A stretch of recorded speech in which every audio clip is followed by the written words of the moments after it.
Bonjour à tous, j'espère que tout le monde va bien. Bon, il y a eu un grand temps entre la dernière vidéo et celle-ci, mais il a fallu réaliser tout ce que j'avais à faire. Il y a une rénovation donc complète de la maison qui était faite, ça y est, donc je pars sur une habitation neuve et voilà où j'en suis au niveau des extérieurs. Donc là, on est sur la partie verger qui est en train de se faire, où du coup, pour bien respecter la biodiversité, sachant qu'il y a pas mal de grenouilles, de crapauds, etc. J'ai pas voulu, et puis en plus c'est un gros travail, hein, faut pas se leurrer, j'ai pas voulu tondre tout, parce que si tu tombes, y a plus de, y a plus de biodiversité. Et donc par contre j'ai fait des petites allées un peu partout pour rejoindre un endroit à l'autre. Et du coup je fais des rangées, ou à certains endroits, en tout cas là tout le long c'est des framboisiers, ça par exemple, hein, qui fait quasiment 2 mètres. Donc ça a bien poussé, il a fallu planter tout ça, pareil, il y a eu un gros travail de fait. Là c'est un petit pêcher rouge, et là il y a une haie de groseilles à macro là, qui sont en train de devenir énormes. Ils ont été plantés en janvier ou février, ils étaient déjà grands, et là ils font des tiges, donc là ils sont en train de se faire, enfin je suis en train de les marcoter. Derrière aussi, caché dans la végétation, il y a pas mal de myrtillers, il y a une haie de myrtillers. Et le but, c'est du coup de faire vraiment quelque chose de à la fois productif, en mode un peu jardin-forêt, ou en principe en respectant les principes permacoles. Alors attention, je dis permacole, principe permacole, je dis pas permaculture parce que ça veut tout et rien dire. Mais dans l'idée, voilà, c'est de respecter à fond la nature, la biodiversité, et d'essayer d'avoir quelque chose de quand même d'assez joli et productif en même temps. Donc voilà, par exemple les myrtillers qui sont là, à peu près à 1 mètre les uns des autres, avec les groseilles à macro là qui sont derrière et que je suis en train de marcoter du coup pour en mettre un petit peu partout. L'idée c'est de mettre au pied de chaque arbre qui ont été plantés dans le verger. Il y en a une quinzaine, un peu plus, qui ont été mis.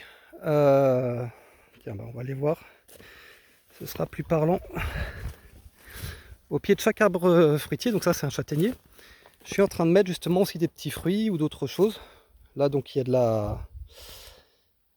y a deux framboisiers qui sont en train de pousser. Là j'ai rajouté de la consoude également tout récemment pour apporter de l'azote à l'arbre, et puis même pour récupérer éventuellement les feuilles pour faire du paillage. Et donc ces petites allées là qui vont d'un arbre à l'autre, avec vraiment l'idée d'avoir quelque chose, comme vous le voyez, d'assez mignon, assez joli. Là il y avait un petit ruisseau sur le côté là qu'on voit pas, qui est rempli de végétation, que j'ai laissé comme ça, assez sauvage, et qui arrive du coup dans un autre bassin qui a été fait récemment, parce que du coup il y a 9 petits bassins à l'heure actuelle sur le terrain. Celui-ci a été fait tout récemment, avec le petit pont là qui est mignon, et ça rejoint une autre source qui est là-bas.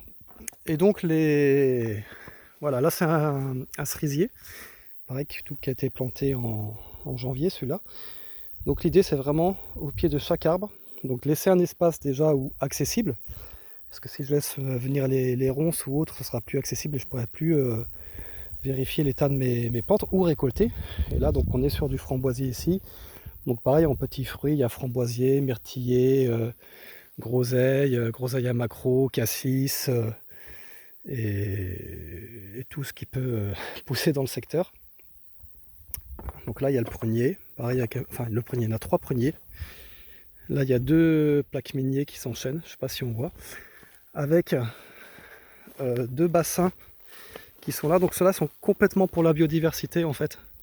Là il y a les reproductions de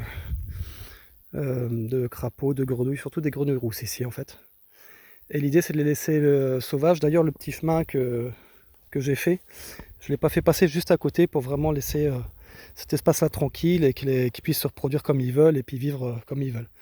Et donc voilà les petits chemins entre chaque arbre, ça descend. Donc il y a des poiriers, pêchers, un cognacier, d'autres pruniers, un autre cerisier, 2 pommiers. Il y a un amélanchier aussi un peu plus bas. Et puis là, du coup, aussi, il y a donc évidemment au pied de toujours ces petits fruits qui sont là. Petits fruits également fleurs ornementales, hein. J'ai mis de la jonquille par exemple, ce genre de choses. Je mixe les deux en fait. Et là il y a une rangée un petit peu plus à l'ombre. L'idée c'est que selon les années évidemment, on va avoir plutôt une production en plein soleil ou plutôt une production en mi-ombre. Donc là on est sur l'éventuelle production en mi-ombre, si jamais on a une année très sèche, avec un autre petit pêcher, et pareil, framboise, groseille, myrtille, etc. tout le long. Donc voilà ce que ça donne sur la partie potagère. Donc il y a eu pas mal de taf de fait, et puis comme je vous le disais, ça m'a pris un an quand même à rénover toute la maison. Donc là je me suis concentré sur la partie, non pas potagère, mais partie verger, je voulais dire, le potager, et un peu d'autre côté, je ferai sûrement une autre vidéo dessus. Et du coup je vais sûrement commencer à faire du woofing aussi pour avoir des coups de main, parce que il y a quand même énormément de travail. Si d'ailleurs dans les gens si